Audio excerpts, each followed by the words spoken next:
even though Hearts and Sharts is a really small business, I think branding is still really important, and since I'm so cheap, I try to make all of my stuff myself, my tags, my business cards, and I've just made some fabric tags for the pillow. So I just want to share how I made these tags because it was really easy and really pretty cheap if you're willing to put a little bit of work into it.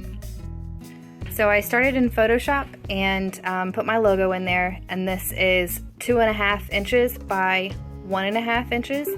I left this gray outline around it on purpose so that when Spoonflower turns it into fabric, those lines will still be there, and those will be my cut lines, so I don't have to guess when the fabric gets here.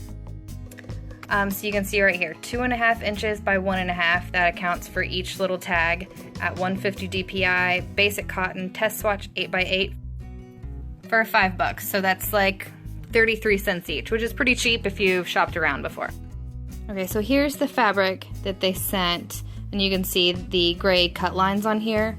Here's one that I've already cut out. Again, this is 2.5 by 1.5. And then I take this Wonder Under, which is iron-on fusible adhesive, and I cut it a little bit smaller at 2 inches by 1 inch. So then I flip over the cutout tag and lay this Wonder Under right there on the middle and center it.